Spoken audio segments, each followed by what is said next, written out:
Glória a Deus. Irmãos, abra suas Bíblias no Evangelho de Jesus, conforme escreveu o apóstolo Mateus, capítulo 13.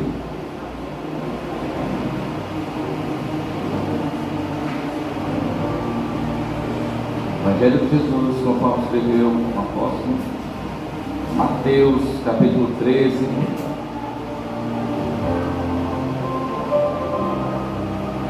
Versículo 34 e 35.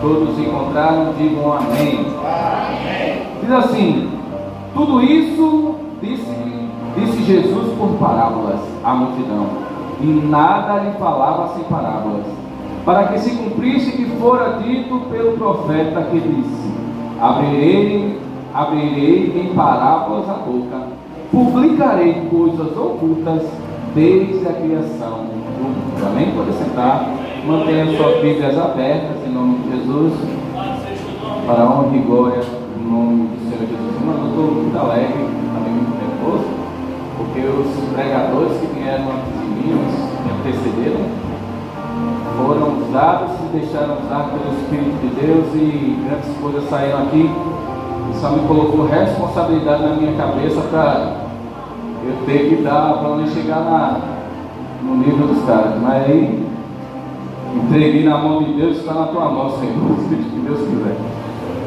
Ainda com sua Bíblia aberta, para a gente ganhar tempo, vamos ler alguns versículos, irmãos, no mesmo capítulo de Mateus, capítulo 13, a partir do versículo 44 até o 51, que diz assim: também o reino dos céus é semelhante a um tesouro escondido no campo, que um homem achou e escondeu, e pelo gozo dele vai e vende tudo quanto ele tem e compra aquele campo.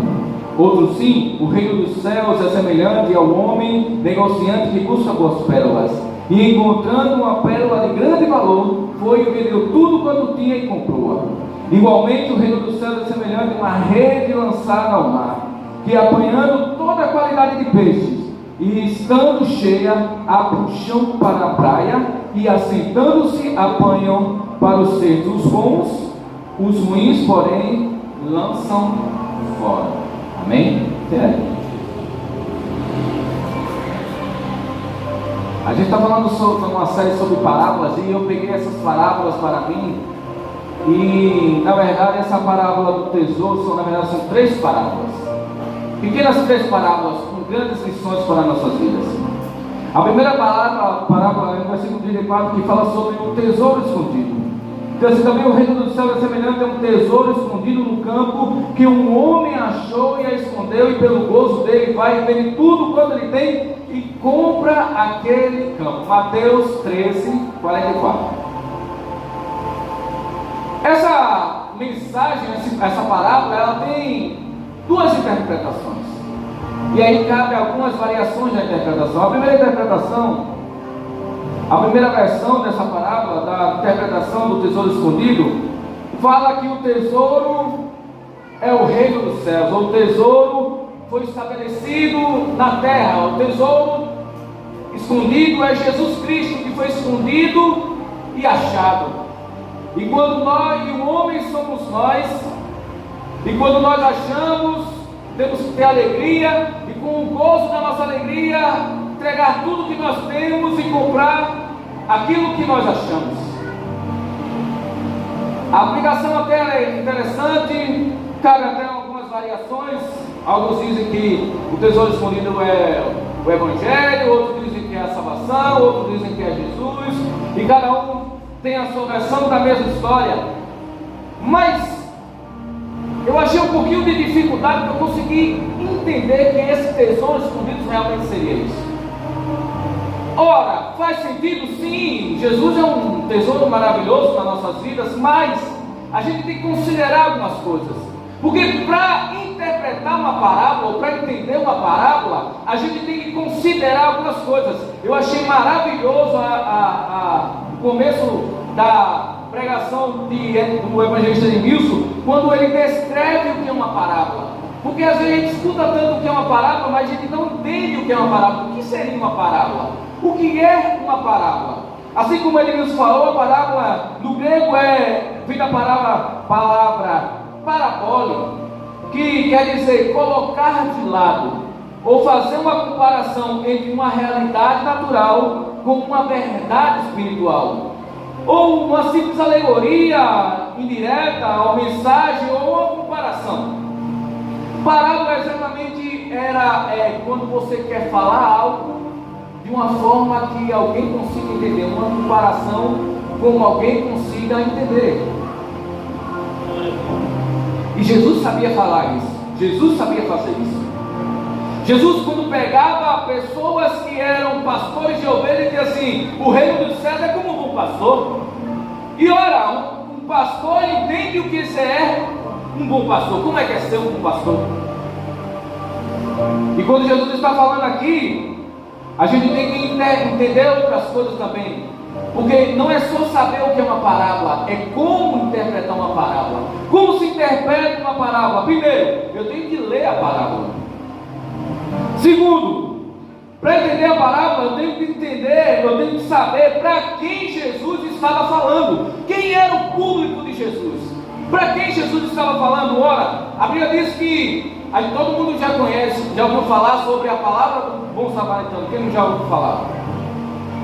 E quando Jesus estava falando, ele estava respondendo uma pergunta de um rapaz. O rapaz disse assim: olha, quem é o meu próximo?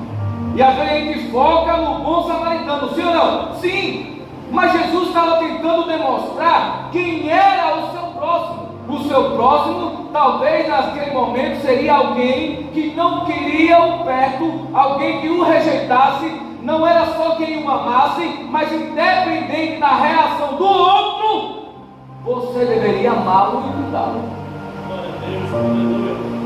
Quem já ouviu falar da parábola do filho pródigo? Quando Jesus começa a falar da parábola do filho pródigo, ele estava sentado do lado de publicanos e pecadores, e os escribas e fariseus estavam questionando a ele, estavam dizendo assim: olha, quem é esse que senta perto de publicanos e pecadores? E Jesus começa a falar da parábola das 100 ovelhas.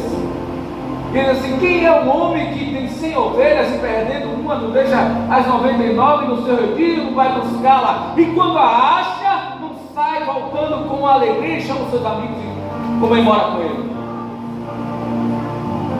Ou qual é o pai, quando ele conta a história do pai, do filho pródigo, que na verdade o nome dessa parábola não deveria ser o filho pródigo, mas sim o pai do filho pródigo? Porque Jesus está contando a posição dele com relação aos pecadores. O filho pródigo é só mais um rebelde que foi embora, que gastou tudo que tinha e se arrependeu e voltou. E Jesus disse assim: olha, o que é que Jesus estava querendo transmitir para os fariseus e escribas que estavam discriminando Jesus? Ele está dizendo assim: olha, todo aquele que tem arrependimento no coração tem salvação garantida. Aleluia, glória a Deus. Mas Jesus está falando para o público. A Bíblia fala aqui, para interpretar, deixa eu só terminar esse comecinho aqui. Para interpretar, para entender uma parábola, também temos que identificar os personagens e objetos. Quais são os personagens das parábolas? Quais são os objetos que se citaram neles? Jesus fala sobre um semeador que saiu para semear. Quem são os personagens? O semeador, as sementes e a terra. Também devemos, aí a partir de então, a gente aplica na nossa vida. Mas entenda, o que estava acontecendo? Então vamos analisar o contexto dessas parábolas. Porque a Bíblia começa no capítulo 13 dizendo que Jesus sai de casa e vai para a beira do mar. E quando chega na beira do mar, uma multidão cerca Jesus ao ponto dele ficar sem espaço. E ele entra dentro do barco, se senta, o barco se afasta com os seus discípulos e ele começa a falar para essa multidão. Mas ele não fala por palavras que todo mundo entenda, ele começa a falar por parábolas. E a Bíblia é clara quando diz assim: em tudo ele fala por parábolas, e nada falou sem ser por parábolas. Mas ele começa uma parábola dizendo assim: o semeador saiu para semear.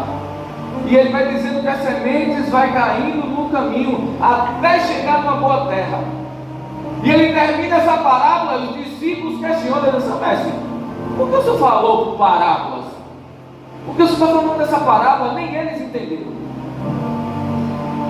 Só que o interessante é que Eu quero que você abra, deixa aí sua Bíblia aberta, Mateus 13.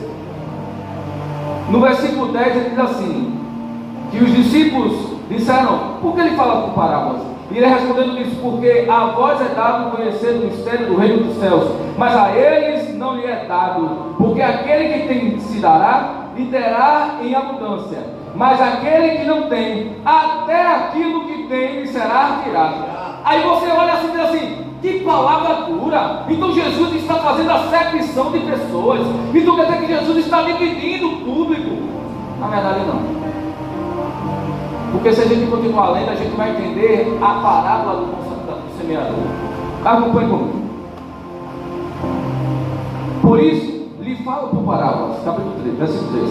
Porque eles vendo não veem, e ouvindo não ouvem, nem compreendem. E nele se cumpre a profecia de Isaías que diz, ouvindo não ouvireis, mas não compreendereis, e vendo vereis, mas não percebereis.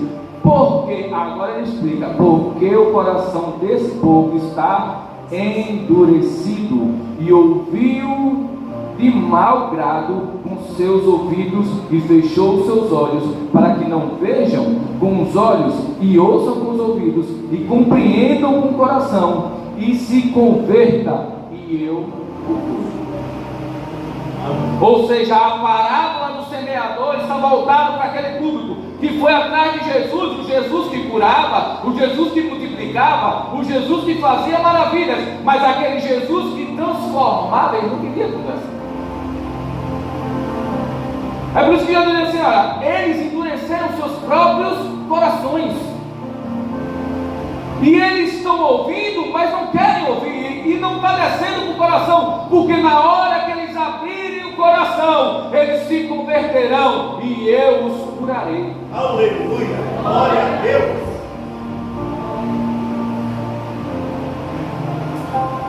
Mas Jesus continua falando algumas parábolas. Ele fala a parábola do fermento, ou alguém está assim, não, vai dar 10 horas aqui. E Jesus está falando sobre parábolas, ele fala a parábola do joio e do trigo. Depois ele fala a parábola do grão de mostarda e do fermento. E o que acontece? Ele despede a multidão e volta para casa. Ele explica a parábola do semeador, ele volta para casa com seus discípulos. Então agora o público dele não é mais uma multidão, é aquele que ele chamou para estar com ele, era apenas os discípulos. Mas novamente os discípulos não entendem a parábola do joio e do trigo. E Jesus já tinha dito a ele, a vocês é dado conhecimento do reino dos céus. Aí eles agora dizem assim, mestre, de novo, olha nós aqui, como é que é isso? E a gente não entendeu nada sobre o joio e o trigo. Aí agora Jesus tem um particular com aqueles discípulos. Ele explica a parábola do joio e do trigo, e depois que ele explica a parábola do joio e do trigo, que eles entendem, Jesus percebe que eles compreenderam o que estava falando a parábola do joio e do trigo. Aí é quando ele entra na parábola do tesouro escondido. E é isso que eu quero que você acompanhe comigo exatamente agora. Irmão, e o que é a parábola do joio e do trigo? Vamos destrinchá-los? Jesus agora, quem é o público que Jesus está falando da parábola do tesouro escondido? Os seus discípulos, aqueles que estavam com Jesus todos os momentos. Quem é o campo? Porque entenda, se eu considerasse, qual foi a minha maior dificuldade? Entender que o tesouro era Jesus. Porque o texto é claro quando diz assim, ó, um homem está passando, e muitos dizem que era um trabalhador da área, do campo, outros dizem que é o filho do dono, não sei o que, mas a palavra não fala nada disso. A palavra diz que há um homem que está passando e esbarra o tesouro, e ele deixa lá e compra o campo.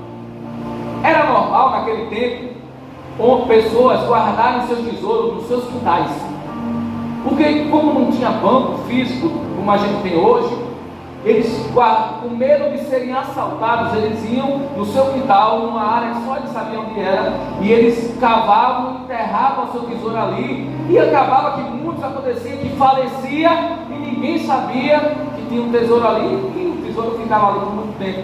Mas o clima da terra fazia com que a areia ia saindo e acabava se descobrindo o tesouro, ao ponto de chegar a esse ponto de alguém achá-lo.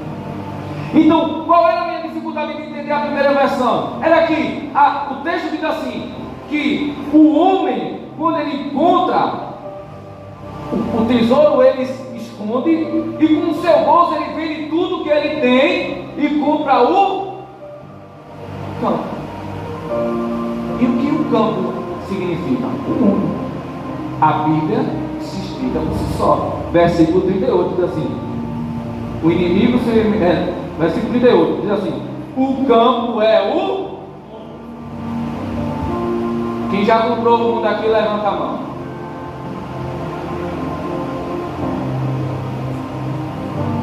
Então, irmão, vamos lá. Então, quem é esse homem? E o que é esse tesouro? O campo é o mundo. Versículo 38 explica. O que é o tesouro? O tesouro é a igreja. O tesouro sou eu e é você. Abra aí, Efésios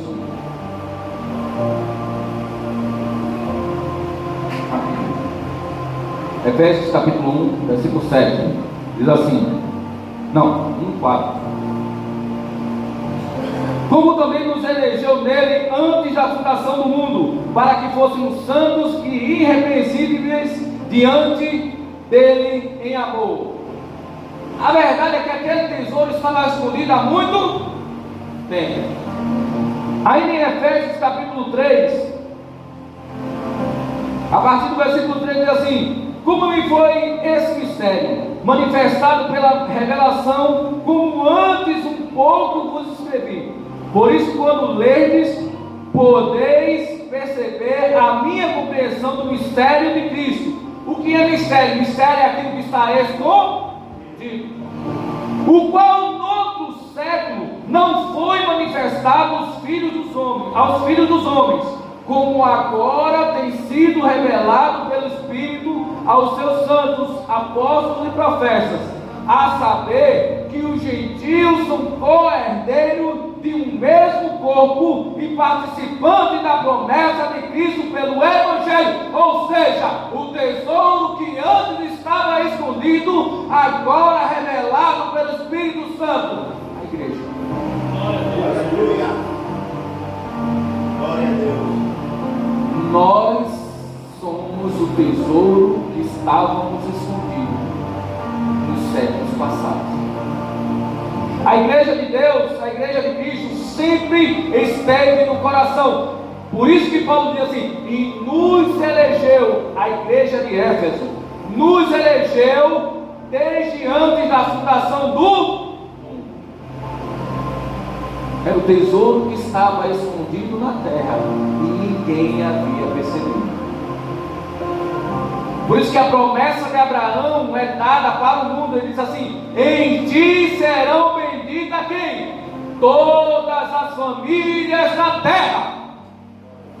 O plano de redenção estava desde a fundação do mundo. Ou seja, Jesus é o Cordeiro morto desde antes da fundação dos séculos.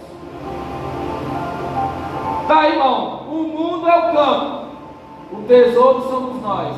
E quem é esse homem? Será que fica alguma dúvida, irmão? Abra aí João capítulo 4. João 4:19. Diz assim.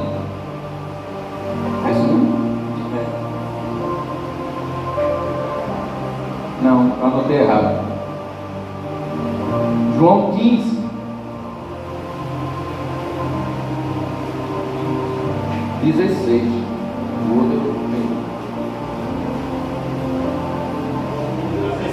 Não, João 15:16. Diz assim: não me escolheste vós a mim, mas eu vos a vós. Ou seja, não foi você que achou um tesouro, mas eu achei um tesouro primeiro. E o outro versículo que eu queria dizer, ele diz assim: nós só o amamos porque ele nos amou primeiro. Então, não tem como achar um tesouro sem que antes ele não tivesse nos achado. Não tem como chegar a Cristo sem primeiro ele ter chegado a nós. Glória a Deus. Aí a pergunta é: então, a quem ou de quem ele comprou? Porque a gente sabe que ele é o Criador de todas as coisas. Mas em Lucas capítulo 4, eu vou ler tudo, não sou ler. Lucas 4 e 6 diz assim: e disse-lhe o diabo: dar-te-ei a ti todo esse poder e a sua glória, porque a mim me foi entregue e dou a quem eu quero. Jesus estava sendo tentado e o diabo disse assim: olha, se você me prostrar, se você prostrar e me adorar, eu lhe darei toda a riqueza do mundo, porque o mundo foi me dado e eu dou a quem eu quero. Você lembra que lá no Éden Deus disse assim: domine sobre o mundo, dominai, nomeai, a autoridade da terra está na sua mão, Adão. Adão, pelo seu erro, entregou a Satanás. E Satanás disse claramente a Jesus, porque não tinha como enganar Jesus, disse assim: olha, tudo eu lhe darei, se prostrado me adorarás. Como é que se dá se não tem? A autoridade estava na mão dele, mas Jesus foi aquele que disse: toda autoridade me foi dada nos céus e na terra, na sua ressurreição. Ou seja, como foi que ele comprou? Primeiro, em Hebreus 12.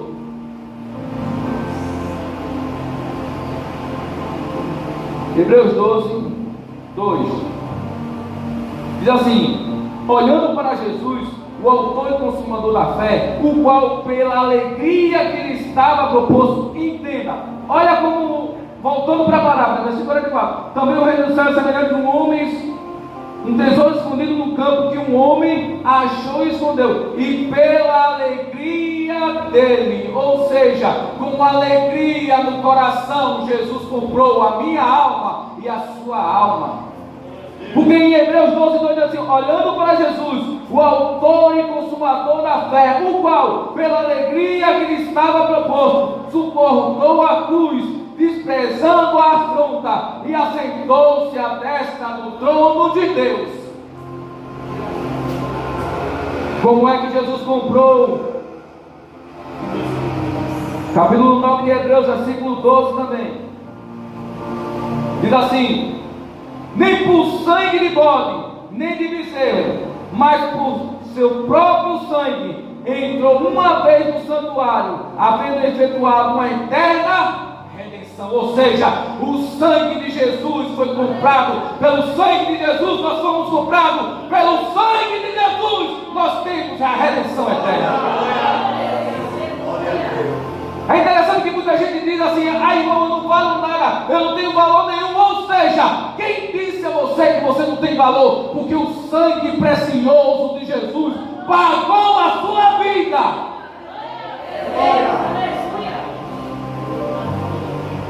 Mas aí quando eu acabo Filipenses 2, 5,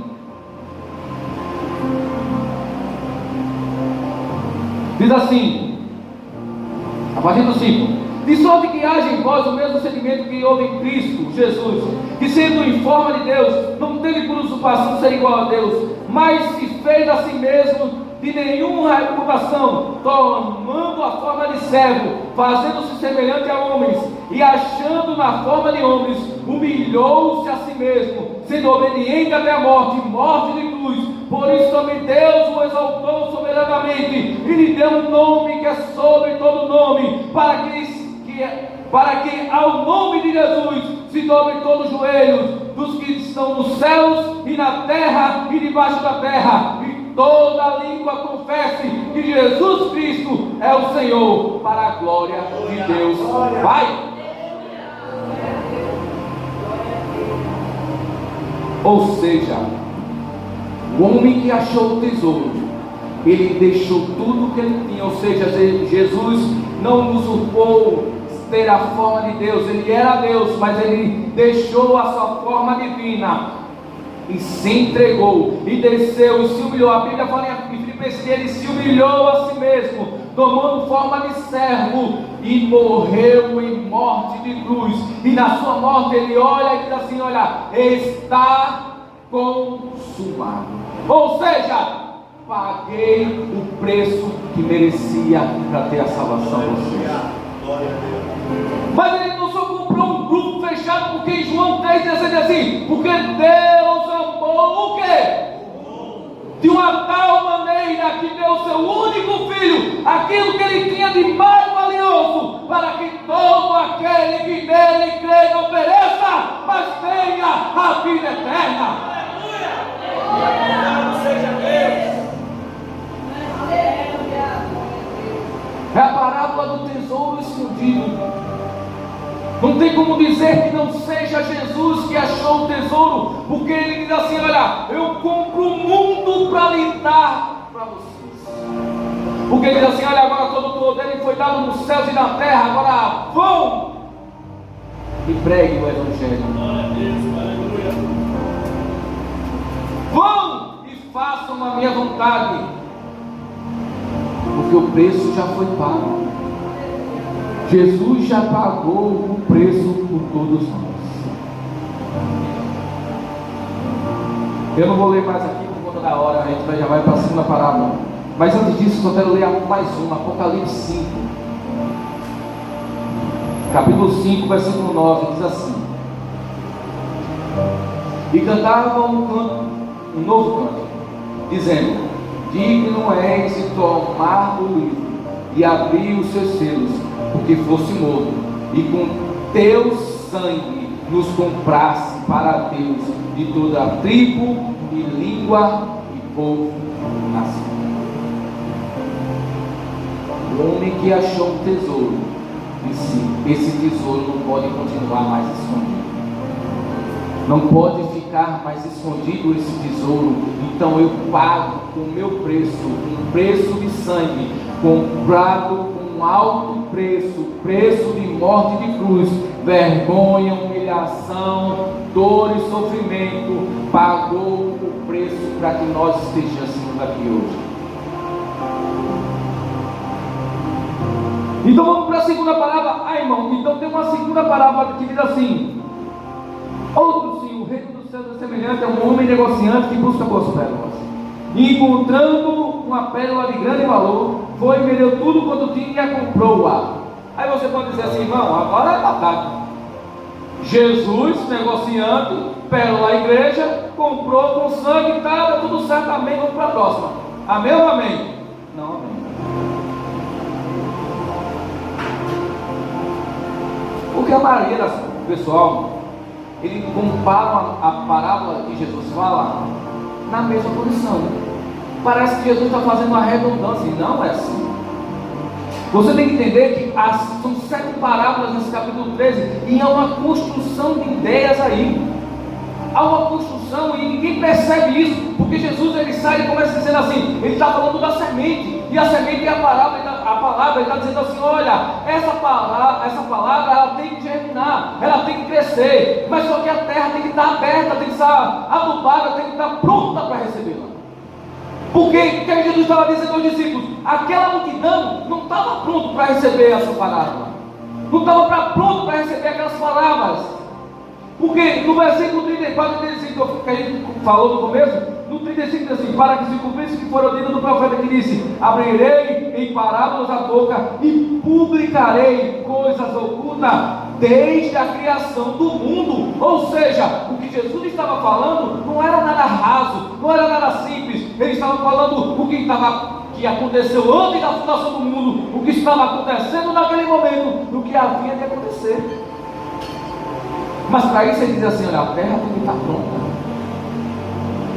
É por isso que quando ele fala do fermento, ele está dizendo assim: olha, não pode ficar pequenininho, não pode ser assim, ser plantado uma semente e continuar pequena.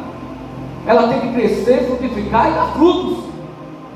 Então, quando você olha o capítulo 3, você tem que entender que é uma construção de ideias aí. Jesus começou preparando os discípulos para o que estava para falar. Então ele vai chegar no fim das contas e falar uma coisa e repetir de novo. Entendeu?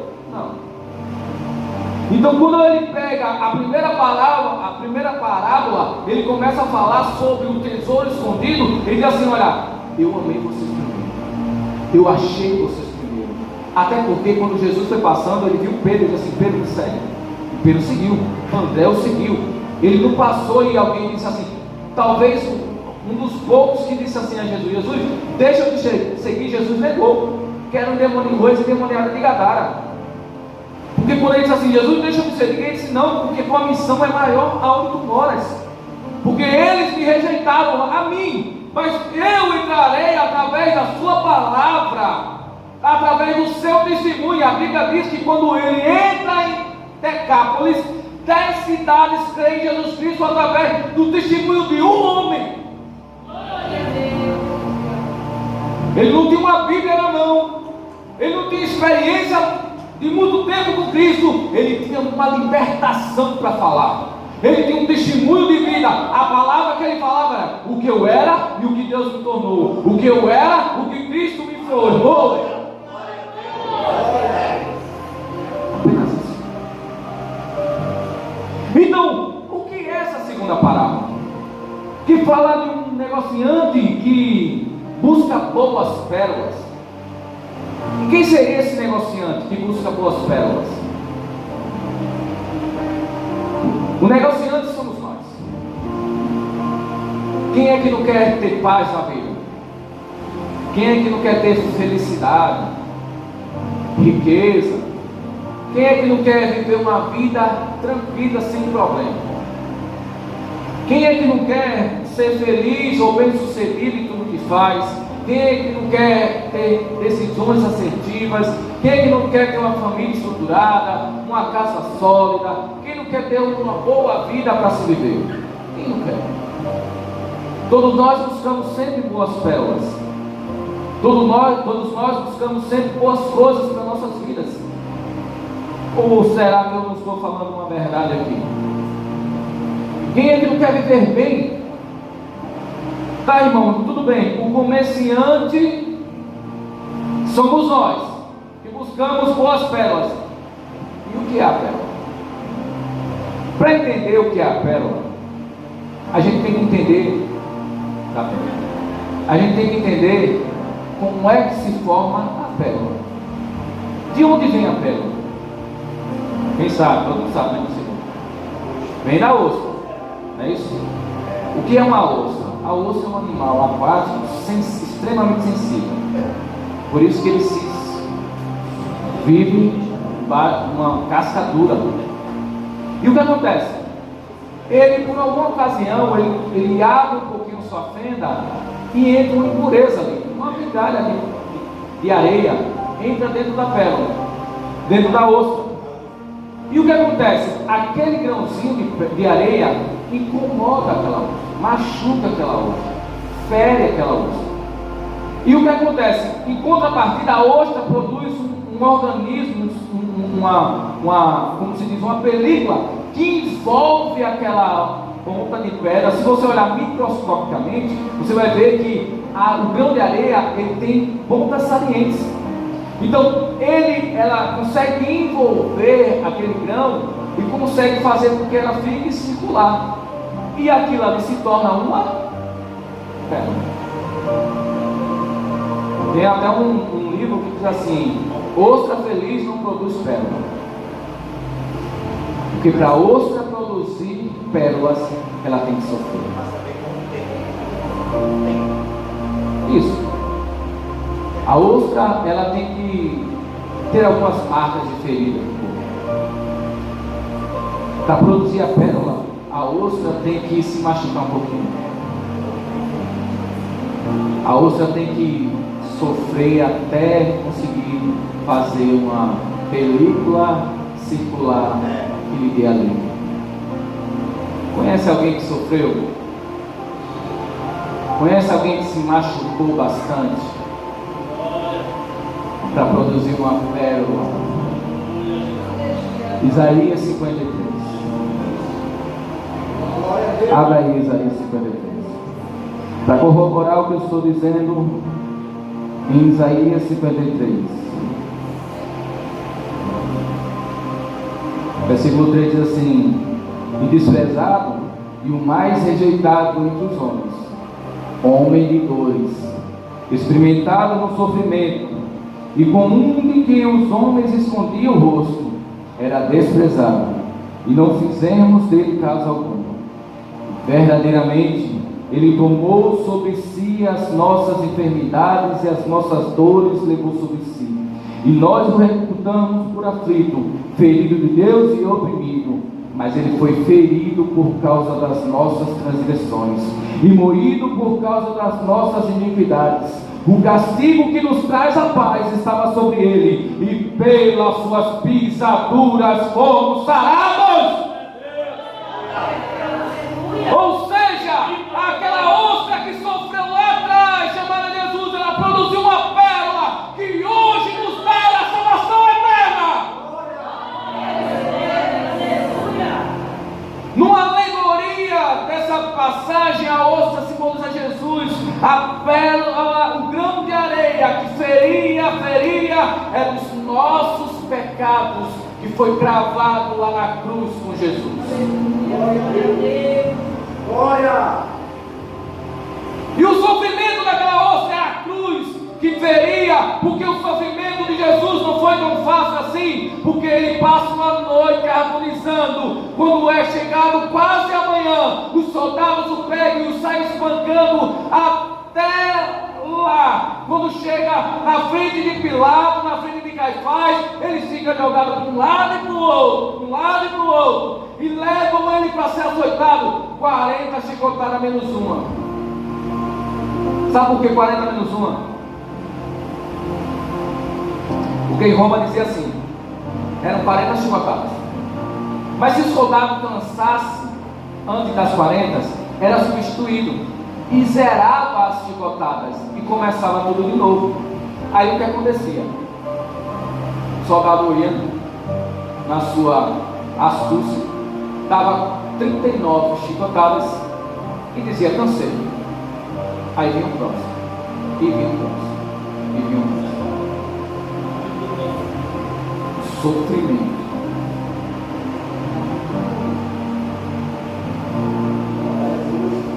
Aleluia! Bendito é Deus! Glória! Aquilo que eu não aguentaria, ele aguentou comigo. O sofrimento que nós não aguentaríamos passar, ele levou sobre si sozinho e disse: eu aguentarei, porque eu preciso produzir uma pérola para que eles venham obter a salvação eterna.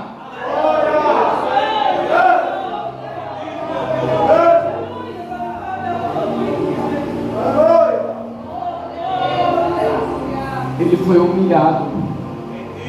A Bíblia vai dizer que depois dos açoites de Jó, Jesus quase morto, com fome, com sede, machucado e sangrando. E os soldados começam a pegar um pedaço de pau, bater na cabeça dele e dizer assim: olha o rei dos judeus.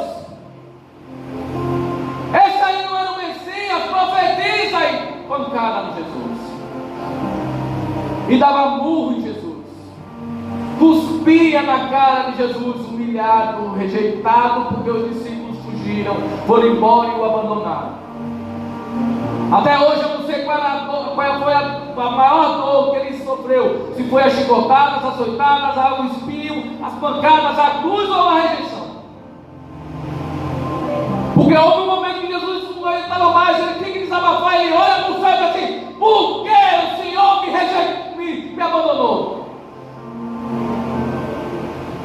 Ele não diz assim: Senhor, meu Pai, por que esse espinho dói tanto? Por que essa açoite machuca tanto? Ele só estava dizendo assim: por que me deixaram sozinho aqui? Mas ele foi abandonado e rejeitado, para você nunca mais se sentir rejeitado e abandonado.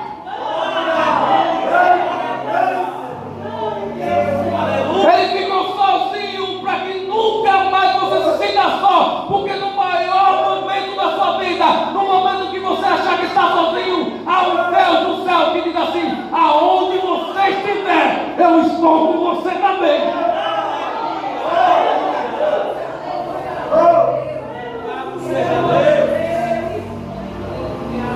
Glória a Deus.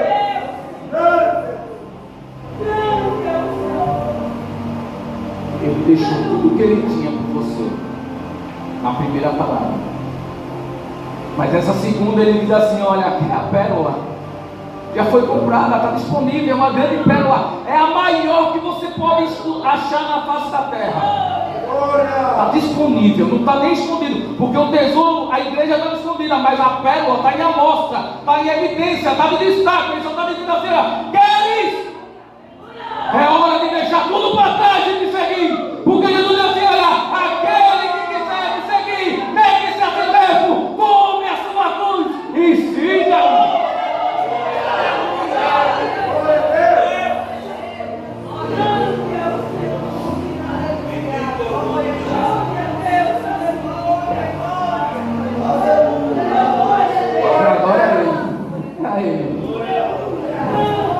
Lucas 14, 33. Glória a Deus. Diz assim: assim pois, qualquer de vós que não renuncia a tudo quanto tens, não pode ser meu discípulo.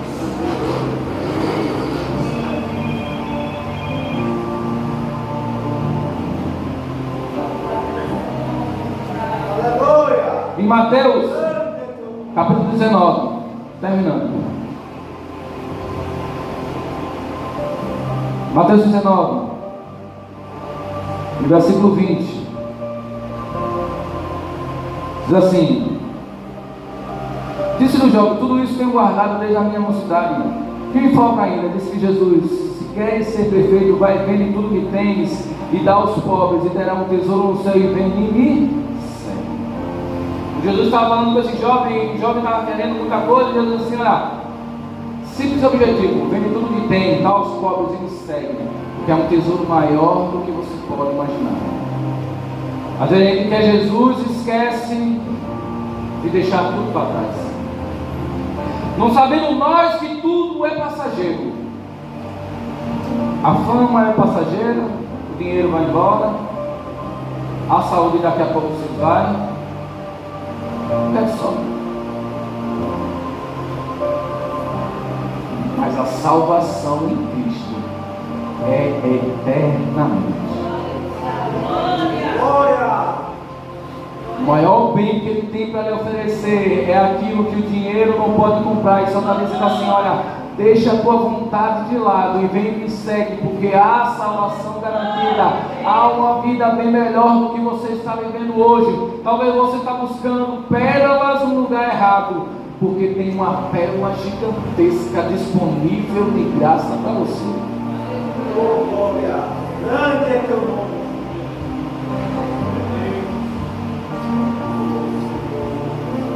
Terminar.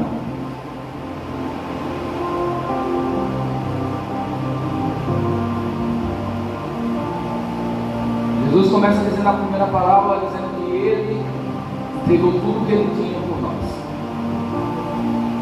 Jesus continua falando na segunda parábola, dizendo assim: olha, entrega tudo que você tem, porque há algo melhor para você. Jesus diz assim: olha, se você deixar isso, pensamentos, vontades, pela minha vontade, por mim, ganharás coisas bem maiores. Terás coisas infinitamente além do que você pode pensar ou imaginar. Mas a última parábola há um alerta para nós. Há um alerta para todos nós. Porque na última parábola ele diz assim: igualmente o reino dos céus é semelhante a uma rede lançada ao mar, que apanha toda a qualidade de peixes, e estando cheia, a puxam para a praia, e assentando-se, apanham para os cestos os bons, os ruins, porém, lançam fora.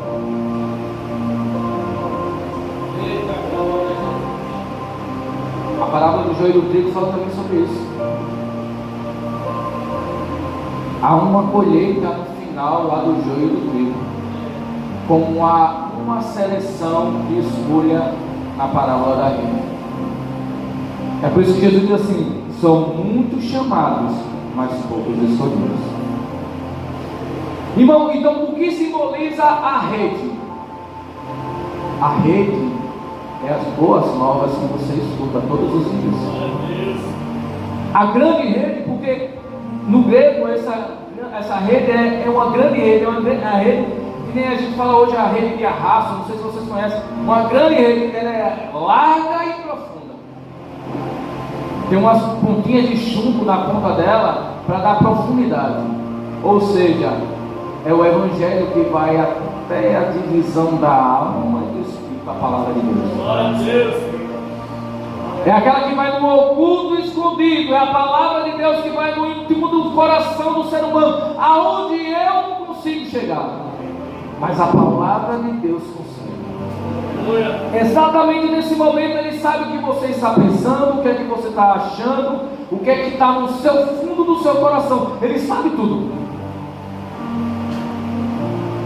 E nem precisa nem revelar, porque não compete a mim nem a ninguém saber. Porque daí é íntimo entre você e Deus. Mas a rede é exatamente isso, é o evangelho. E nós somos aqueles que jogam a rede. A gente está sempre jogando a rede, aí vai dando rede. Em todo momento que a gente está passando, a gente está jogando a rede. Mas para puxar a rede não somos nós. Não sou eu que vou puxar essa rede. A rede por mim fica lá dentro do mar, porque eu não tenho capacidade de puxar. Mas haverá um dia que essa rede vai ser puxada. E a Bíblia diz que vai ser puxado todo tipo de peixe. Um peixe lá vai arrastar tudo. Peixe grande, pequeno, peixinho, peixão, peixe médio,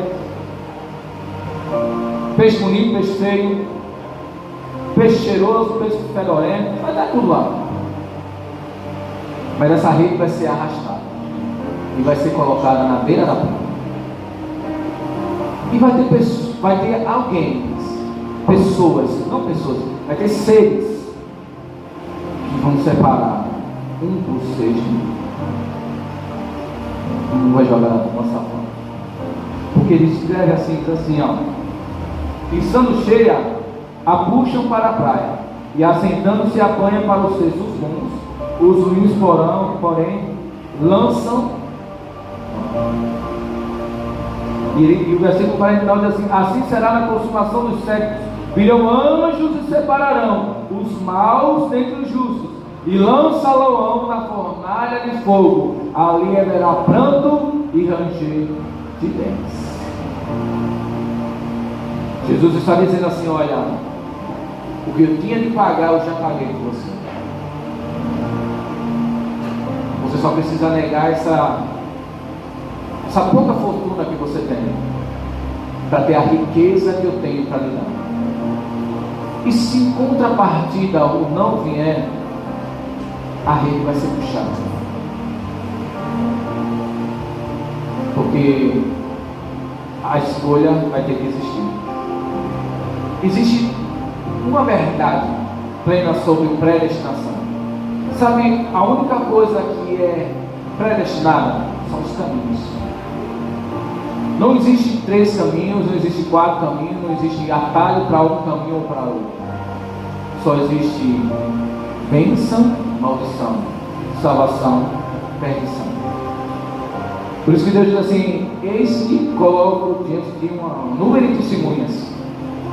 Porque eu coloco na sua frente hoje 2 escolhas: vida ou morte, bênção ou maldição. E Deus ainda é sugestivo. Ele diz assim: olha, escolhe, pois, a vida, para que vivas.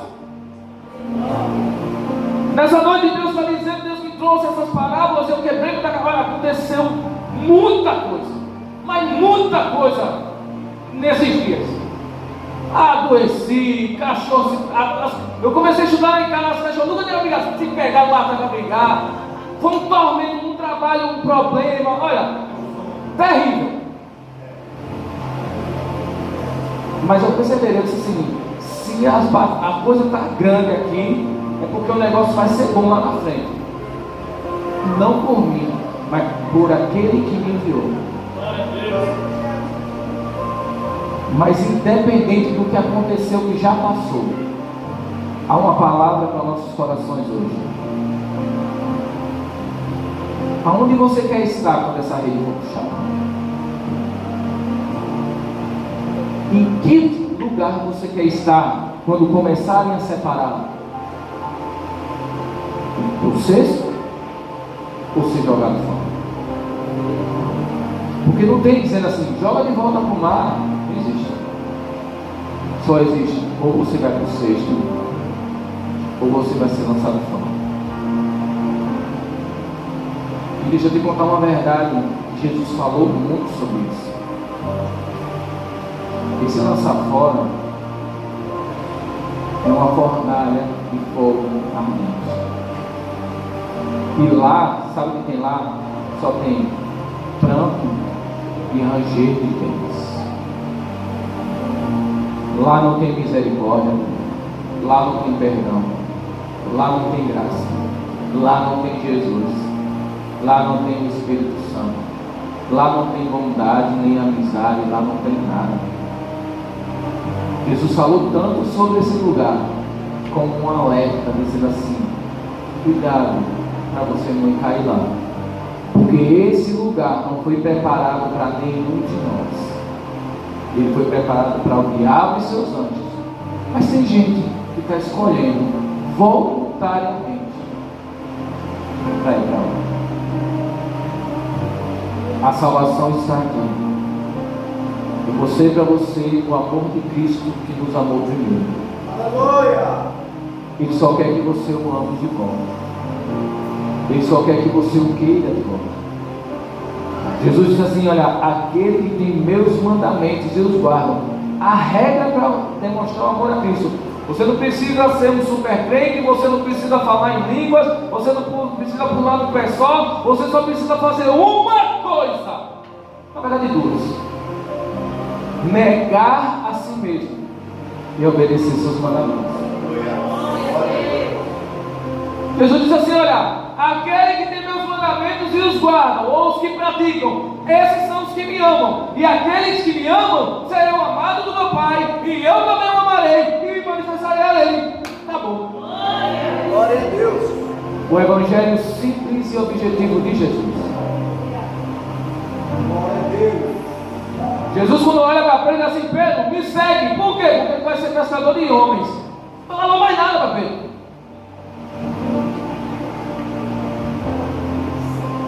Ele olha para Pedro e diz: Pedro, tu és Pedro, né? Mas sobre esta afirmação edificarei a minha igreja, e as portas do inferno não prevalecerão sobre ela. Ou seja, não é que o diabo, as investidas do diabo, a gente será resistido, não. A gente será aquele que vai meter o pé nas portas do inferno para salvar almas que estão perdidas lá. E para terminar, eu quero só fazer uma pergunta a você que não voltou para Jesus ainda, não sei porquê. Porque se eu fosse você, eu não tinha nem esperado terminar essa palavra. Jesus me convida para voltar para Ele. Irmão, o que é que eu faço com a minha vida? Não faz nada, entrega na mão de Deus e deixa que Ele faz. Irmão, mas eu estruturei minha vida é isso, é esse, irmão, eu não quero nem saber. Faz o que eu fiz. Sabe como eu fiz? Eu disse assim: Senhor, olha, eu sou desmantelado, eu tenho vício, eu sou terrível. E agora? Dá teu jeito aí, que eu não sei fazer nada não. Deus transformou. Quem me conhece na antiguidade sabe que meu cabelo chegava, é maior do que o de Sabrina. Era maior do que o de Sabrina, era 11 anéis no dedo, era não sei quantas correntes no pescoço, que era tanta corrente que eu tinha que, para dormir eu tinha que tirar, porque eu dormia com a corrente, eu ia morrendo sufocado, de tanta corrente que eu tinha. Deram um nó, prendeu na cama e eu ia morrendo. Mas Deus é aquele que livra, né? Mas assim como Ele fez na minha vida, e eu não era bonzinho, não era, que menino bom, Deus pode fazer na vida de vocês. Assim como Ele fez na vida de tantas pessoas tantos testemunhos. Se eu abrisse o leque aqui, o microfone para cada um dar seu testemunho, isso. Talvez tivesse pessoa até pior que eu aqui, está escondidinho ali. Mas eu só quero dizer que Ele é aquele que transforma. A mulher samaritana é uma prova disso. Era uma mulher que teve 5 maridos, deixou 5 maridos, estava com um amante que não era nem marido dela, mas estava com ele escondido, rejeitado por todo mundo. As mulheres não queriam contato com ela, ela estava indo pegar água no meio-dia. Mas sabe aquele que morreu rejeitado lá na cruz? E prometeu que ninguém ia ficar mais sozinho? Pois é, estava lá esperando ela. E quando ela chegou, ele estava sentado dizendo assim: olha, me dá de beber aí. Ela estourou com ele, desabafou. Ele disse assim: é a mim que você deve desabafar. Não precisa falar nada com ninguém, fala comigo, porque eu tenho uma solução. Só eu consigo descrever o fundo do seu coração. Eu sei a mágoa que você tem, eu sei as dores, as marcas, as cicatrizes que você tem. Então é comigo que você desabafa. Então ela desabafou e ele foi lá e disse assim: se você pedisse água a mim, eu lhe daria água que jorraria para a vida eterna. Então Jesus é aquele que transformou, e a conversa terminou com essa mulher indo chamar mais pessoas para ouvir Jesus. Entenda, a uma mulher que não tinha contato com ninguém, agora estava no meio da cidade assim: vem todo mundo, porque tem um homem ali que contou a minha vida e salvou a minha história. Glória! É esse Jesus que está chamando vocês hoje. É esse Jesus que está esperando vocês hoje. Vocês não vêm aqui porque eu convidei, porque meu convite é este. Mas o Espírito Santo chamou vocês aqui, convidou vocês aqui para que vocês tivessem a oportunidade, mais uma vez, de ouvir a palavra de Jesus. Eu volto a dizer: não se preocupe com sua vida, entregue ela a Jesus, e Ele vai fazer o que Ele quiser dela. O que Ele tiver de tirar, Ele vai tirar; o que tiver de deixar, Ele vai deixar; o que tiver de adicionar, Ele vai adicionar. Eu não me interesso nem me importo com isso. Ele só quer que você diga assim: Jesus, estou entregando tudo, que eu quero essa pérola. Eu quero que a igreja só se coloque de pé, para reforçar aí. E pergunto a vocês três, eu não sei se tem mais gente que não segue aqui isso aqui, mas algum de vocês desejam, então, quer tentar seguir a Jesus? Então, olha, eu nunca servi a Jesus, eu nunca fui na igreja, eu já fui, e faz muito tempo, mas essa é a noite de você dizer assim: olha, eu posso até tentar, irmão, vamos ver se vai dar certo. Tente. Eu disse a um rapaz uma vez, disse assim: olha, faça um propósito com Jesus de 3 meses. Se em 3 meses você não chegar lá, você pode sair, fica à vontade, faça um contrato com ele. A mesma coisa eu digo a vocês hoje: faça um teste com Jesus, vivendo a sua vida, só se entregue a Ele e deixe Ele fazer na sua vida. Alguém que vocês querem aceitar a Jesus, só precisa dar um passo, não precisa levantar a mão, não precisa fazer muita coisa, não precisa pagar nada. Jesus já pagou o que tinha de pagar na vida de vocês. O preço já foi pago, e alto preço, o preço de sangue, para que vocês estivessem aqui, para que vocês tivessem saúde. Jesus é aquele que vive livrando vocês, para que vocês chegassem aqui hoje. Isso é assim, a oportunidade. Já o Alex pega aí, o igreja canta: meu amigo de tua escolha, e do monte com mais aceitar. Amanhã pode ser tarde, hoje Cristo te quer libertar.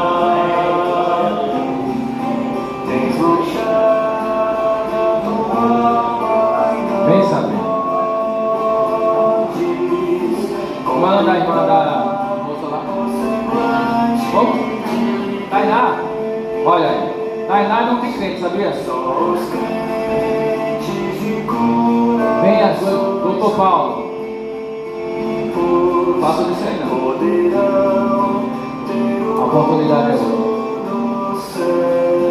o que eu disse.